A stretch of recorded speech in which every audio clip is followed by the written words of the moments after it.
The world doesn't care enough about pollution. We think of pollution as an environmental issue. We do not think of pollution as a health issue.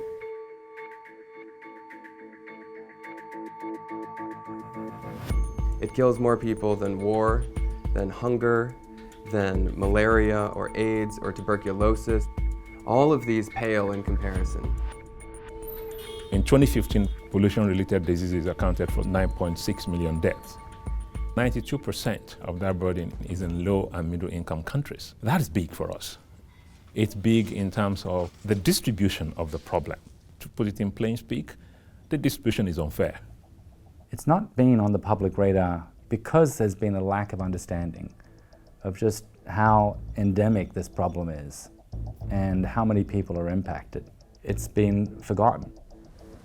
We need to make people aware that pollution is damaging them, damaging their children.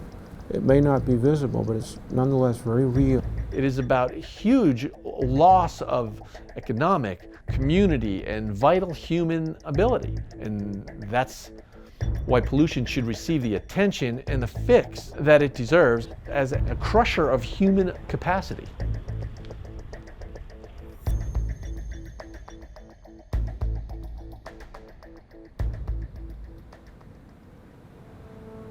Human beings are wired to respond to immediate threats. Infectious diseases like Zika, like dengue, that make people quickly and obviously sick really get the public attention.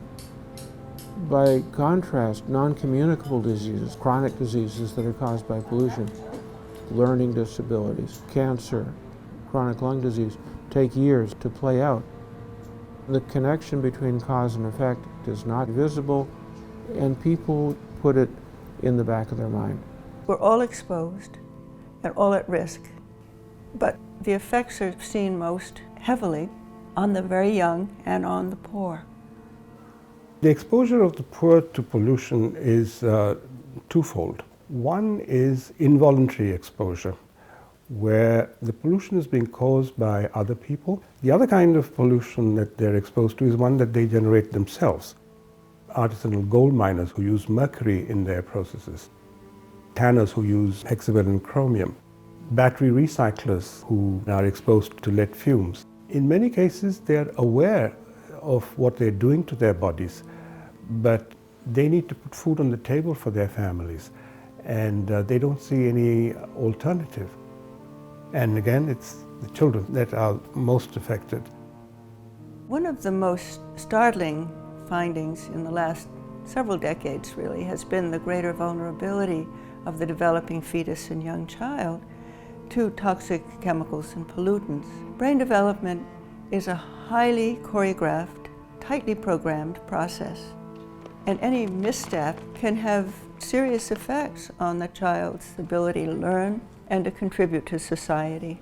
We really have a moral obligation to take the science that we have now and apply that urgently. There's air pollution, water pollution, soil, or workplace issues. Within each of those categories, there tend to be the same kind of problems that show up again and again and again. And this is how we should look at pollution, not as some huge, overwhelming issue, but a series of little problems that each need to be solved individually. There are parts of pollution that have been looked at in the International Development Agenda. There's been a lot of work to improve water supply. And over the last 20 years, we've seen the number of deaths from water pollution drop really substantially. That should serve as a model for what we ought to be doing now. There's an implicit assumption that's been there for long that part of development is unavoidable massive pollution. It does not have to be that way. I was growing up in India in the 50s. The air was clear, crisp, cool, wonderful. Things changed in 1991 when the closed Indian market opened up to the world. There was an explosion of industrialization, and with that expansion has come more cars, more traffic, more congestion, more pollution. India has become vastly more dangerous over the last 20 years because of the air pollution. Dangerous in a way that we've really never seen on the planet. If you take a broader economic perspective, the health effects of pollution constitute an economic problem. because sick people can't go to work, or they have to stay home and have other people care for them. And so society incurs all of these costs. Air pollution and climate change, which are two of the greatest threats to health, are linked very closely because they have a common source: fossil fuel burning. If we can integrate the toxics agenda into the climate change agenda, will bring about reductions in climate change and greenhouse gases, but will also save a lot of lives. In 2015, India joined the Paris Agreement. India has accepted a very ambitious target to shift from coal to solar. In due course, almost 30 to 40% of India's energy needs will come from solar energy. It's going to be a long, hard struggle, but India has made a start, and we'll see success before too long.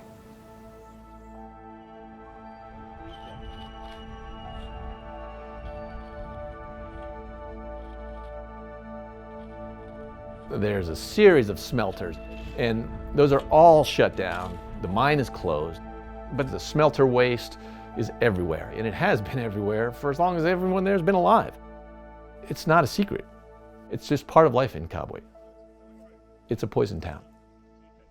Soil pollution is the one area of pollution that's least recognized because it's not something you can see floating in the air, or the water has a horrible color to it. Soil pollution toxicants don't break down, they stay in the soil and can continue to poison people for generations.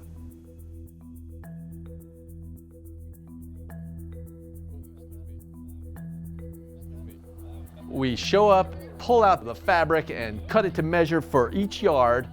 We wheelbarrow in clean clay soil to cover the fabric.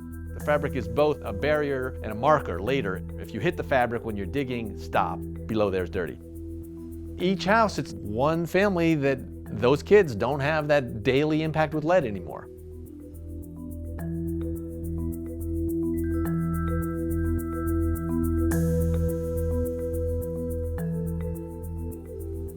No matter where you go, parents never want to see their kids getting poisoned. A kid who has brain damage from lead poisoning is never going to have the full potential of his life. And it can't be fixed, but it can be prevented, and the next kid can be protected. The trajectory is encouraging, but the pace is slow, and I think the scale thus far is not sufficient. But I see a growing awareness of the necessity of rising to the occasion to tackle the challenge. Pollution doesn't have to be solved in one day. It won't be solved in one day. The way to get there is to set a 5-year target, a 10-year target, a 15-year target. And the beneficiaries of that progress are going to be the country's children. If I were to look back 20 years from now, I would hope that all of these countries have adopted pollution as an issue that's something fundamental to their own development strategies. And they're committed to doing things in healthy and productive ways. That's how the world should look.